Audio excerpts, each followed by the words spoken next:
Welcome to lesson 2. We are about money. We are going to continue discussing money. So in today's lesson, we are going to discuss about levels of money supply. We are going to discuss effects of money supply, and we shall talk about theories of money supply and the value of money. In our previous lesson, I told you to read about levels of money supply. So here is the summary of levels of money supply. So in the first place, in the modern world or in modern economies, money supply is divided into three levels. That is to say, M1, M2, and M3. So what constitutes of M1 is the paper notes and coins, which are in circulation plus money on demand deposits. So remember we said the definition of money is the amount of money circulating in the public plus the amount of money on demand deposits. So the narrow definition of money is the same as the definition of money supply that we gave.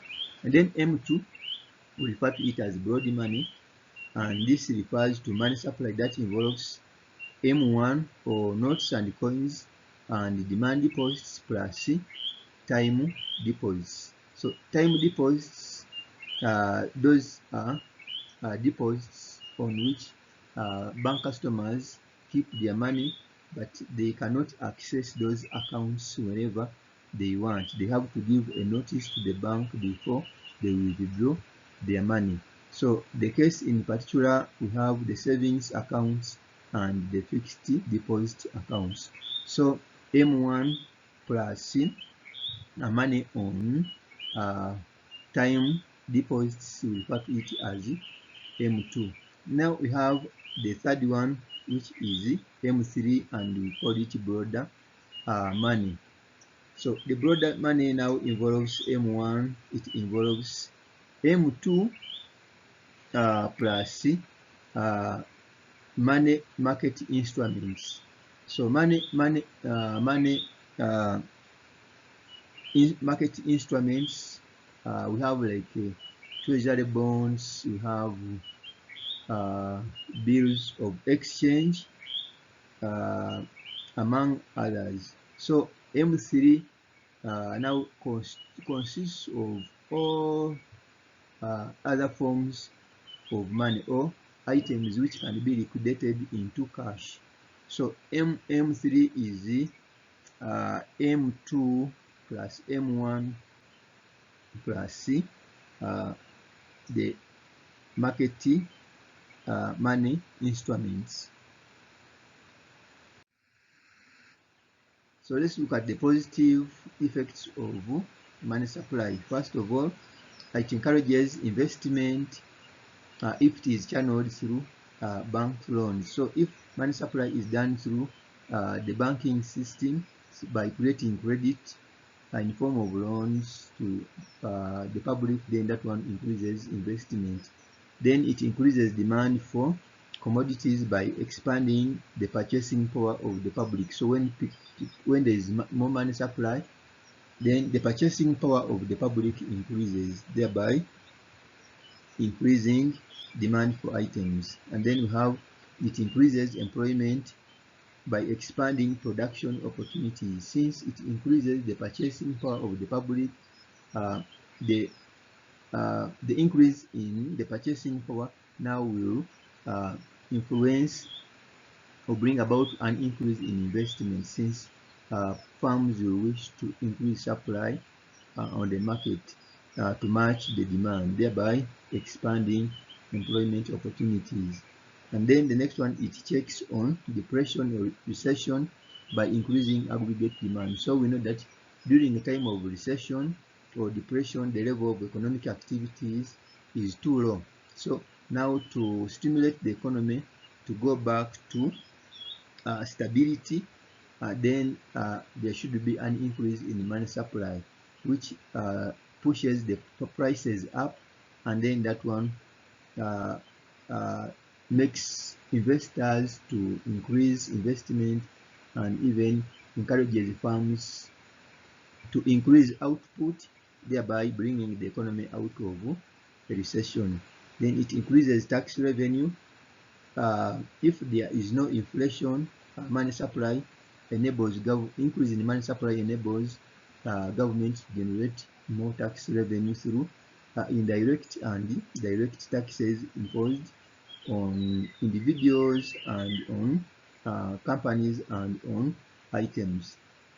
It also increases the stock of assets, as people prefer to keep fixed assets than money. So when the money supply increases, many people will be less liquid because they will not have trust in money, so they don't want to lose their wealth if they keep it in form of cash.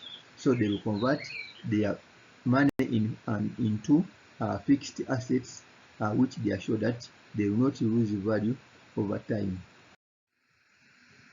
So now let's look at the negative effects of inflation, rather the negative effects of money supply. So number one, it can result into inflation. So we all know that we have what we call monetary inflation, and it is as a result of increase in money supply. So if there is much money circulating in the economy against a few commodities, that one will push prices up and thereby causing inflation in the country. Another negative effect is it leads to increase in interest rates as banks try to adjust interest rates to match inflation. So during time of inflation, banks also increase the rate at which they lend out the money. So in that case, when interest rates increase, then that one discourages investment, as the business community fears to pay a higher cost on borrowing from financial institutions. Another negative effect of money supply is it reduces the external value of currency and increases prices of imports. So when there's increase in money supply, the domestic currency tends to lose value in terms of other currencies, and then that one we refer to it as currency depreciation. So when a currency depreciates, it makes it expensive to import products from other countries. So that one may also cause another form of inflation we call imported inflation. And then it reduces the portability of money. To buy a commodity, one has to carry a lot of money to the market. So during time of inflation, as prices go up, so people are required to have more cash to buy items. So if it is not controlled, it may make people carry huge sums of money, as the prices are also increasing. So the purchasing power of the currency will go down, and then individuals will have to have more cash balances to buy goods and services. And the next one is the country shifts to barter trade as a possible solution, since people now lose confidence in their currency. So we know the effects of barter trade. Though it is good, but it has very high negative effects. So during the time of inflation, people or an economy may be forced to adopt barter trade with its negative consequences. Effects of money supply may have reducing the lending ability by commercial banks to the public. So during time of inflation, or when money supply increases, banks reduce lending because they don't want to get back the money that they lent when it has lost value or when it is inflated. And then you have it reduces the real value of tax revenue.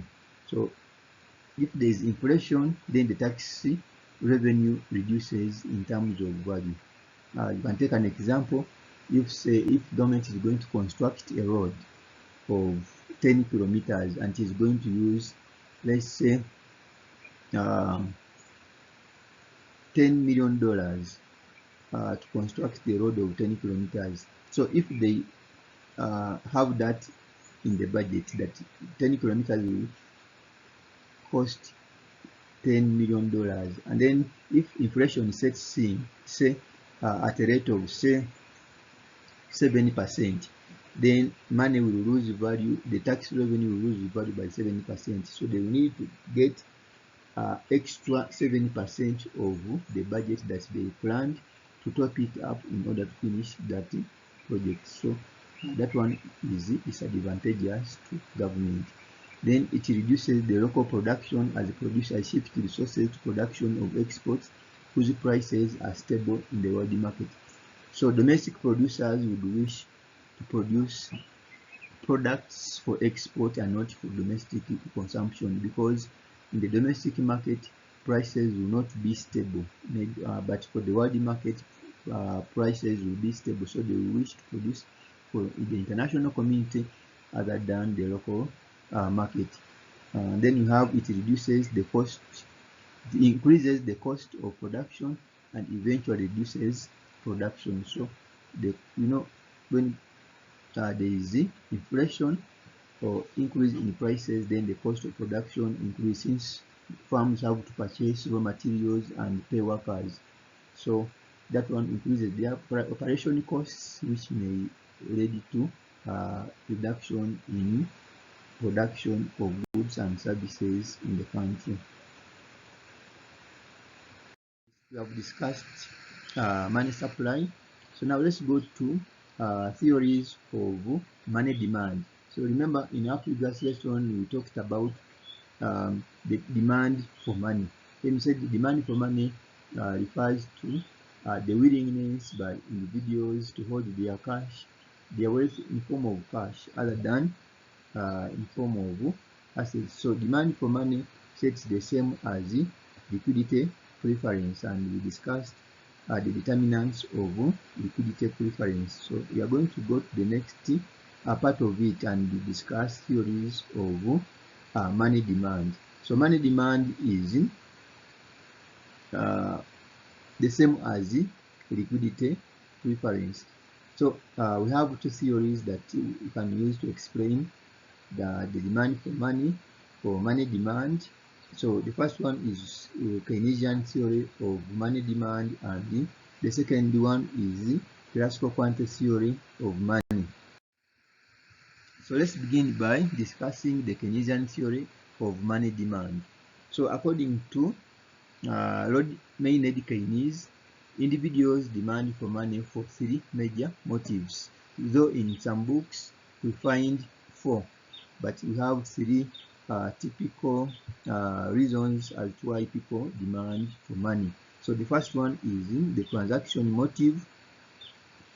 Here individuals demand for money in order to meet their day-to-day purchase of commodities or transactions.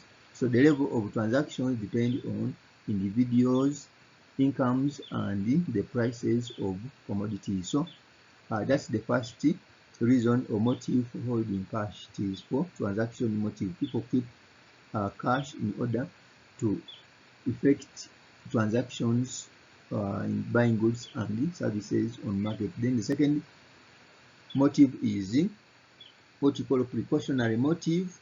This involves demand for money in order to meet the expenditures of unforeseen circumstances.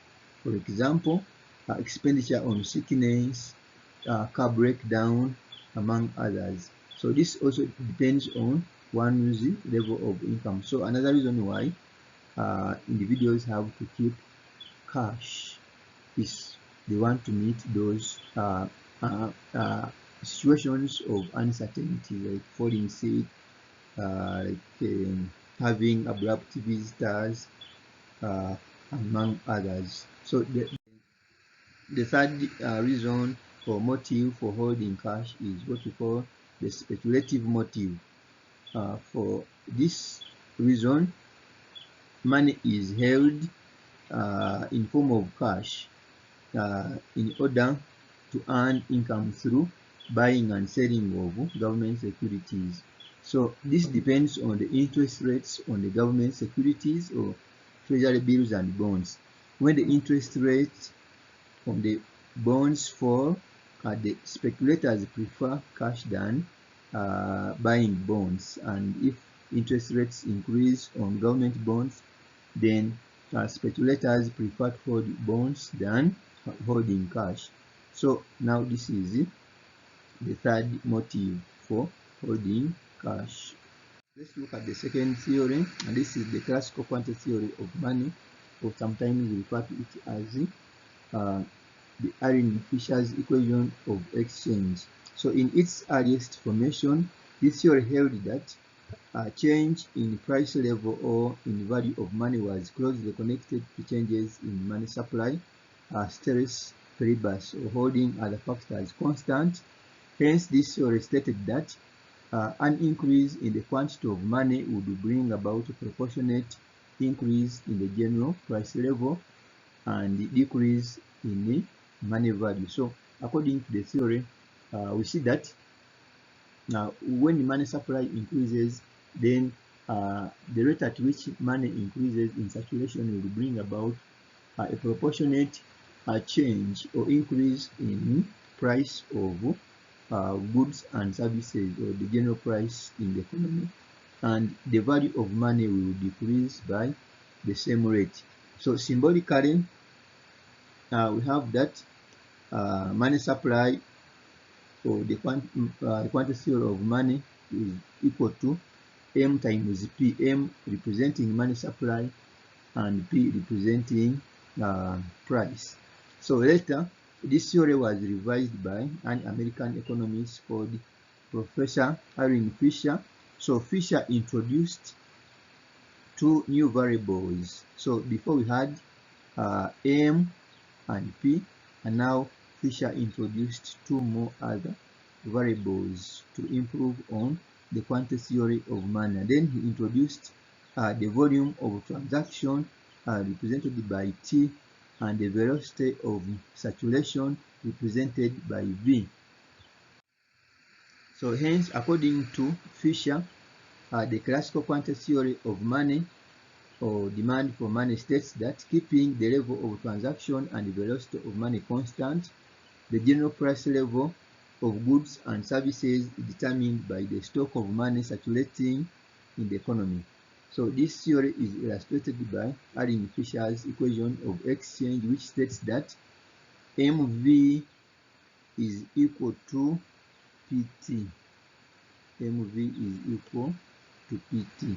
So Arrhenius Fisher's equation of exchange is summarized in that equation MV is equal to PT. So if you want to find the value of P, or you want to find the value of T, you want to find the value of M or V, which you can easily find it by manipulating this equation. So M is the stock of money, as you have seen in circulation. V is the velocity of money, that is the number of times money changes hands. P is the general price level, and T is the level of transactions. So from the equation above, assuming V and T are constant, because according to Arrhenius Fisher said we assume V and M and T constant, then the stock of money is directly proportional to the general price level. Or if we hold V and T constant, M will be equal to P. That is an increase in money supply, keeping the level of transactions and the velocity of money constant. Increase in general price level of goods and services in the economy. So M is equal to P over V times P. So the quantity theory of money is based on the following assumptions. Number one, price is only affected by changes in money supply. Another assumption is that there is full employment of resources in the economy. We assume all money earned is spent on the consumption of goods and services. We assume also that money is only demanded for transaction motive. There is absence of barter trade. we assume the volume of transaction is constant and the velocity of money in circulation is also constant. So let's take an example. Given that in the economy, money supply is 100 francs, 200,000. The number of times that this money changes hands, or the velocity of money, is 25 times, and that we have transactions, or T, represented by 500. Then I will have to calculate the general price level in that economy. Discuss the assumptions of the quantity of money, and we had an example. So now we are going to look at the criticisms of the classical quantity theory of money demand. So the first criticism is that the theory only emphasizes the transaction motive of holding money, and it ignores the precautionary and speculative motive of money demand, as we saw. And then the next one, it is just a truism and not a theory.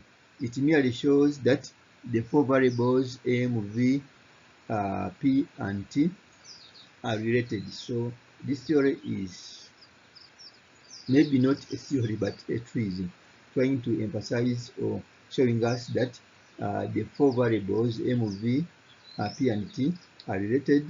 So number 3, the theory ignores commodities that are transacted through barter trade as a system of exchange, because so that among the assumptions is that all the money received is only used for consumption purpose, and also all transactions are effected through the use of money. Yet in the economy, not all transactions can be effected through the use of cash.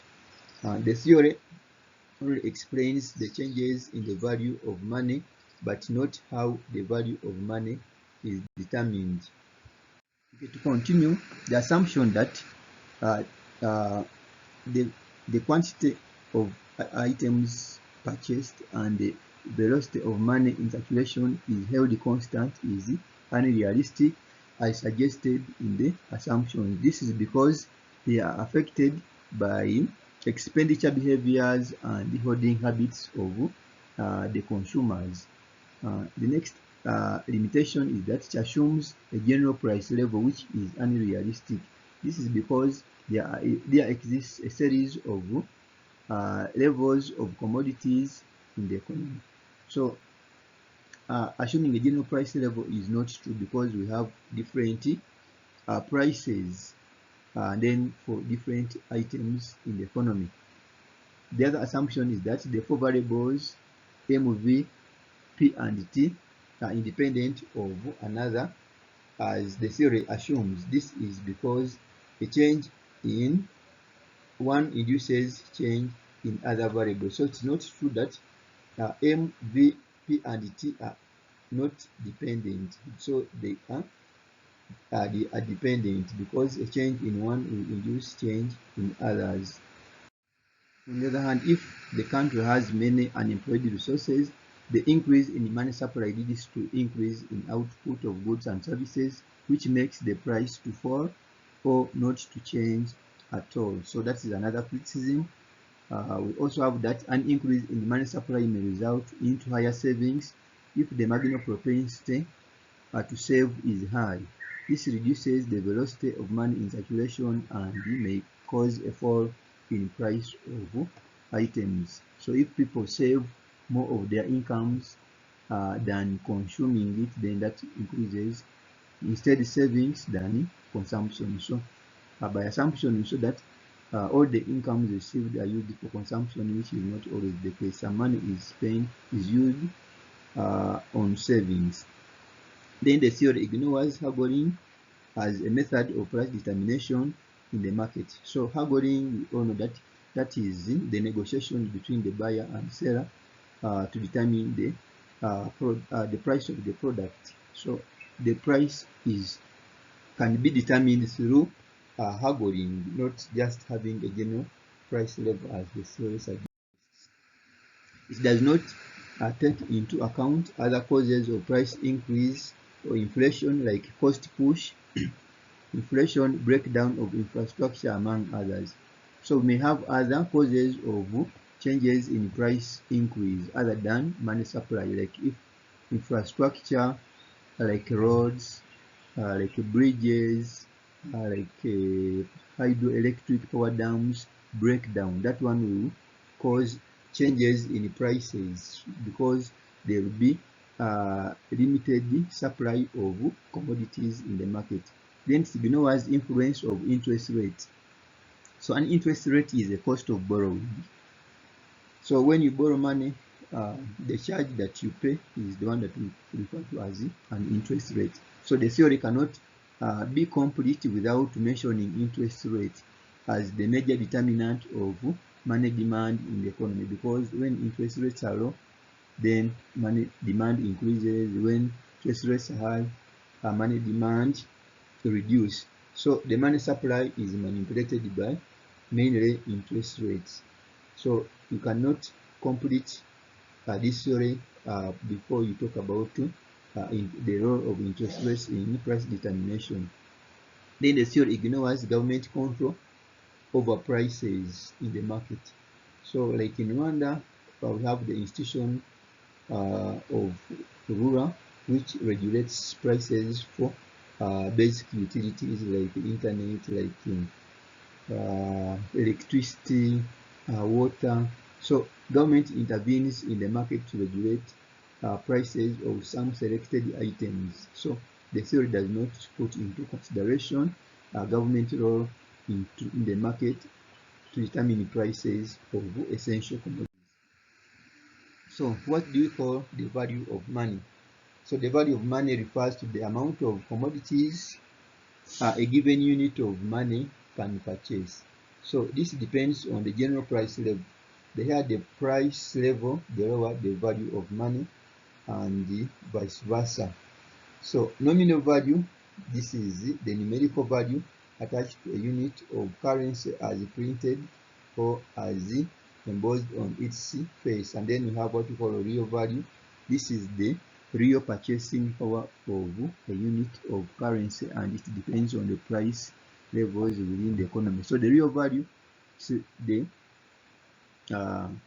items from which you can get out of a given unit of money. So for example, if you have 1,000 and you buy 1 kilogram of sugar, then that 1 kilogram of sugar is the one that we refer to as the real value. But the 1,000 note is the nominal value, the amount written on the face of that note, one that reflects the nominal value.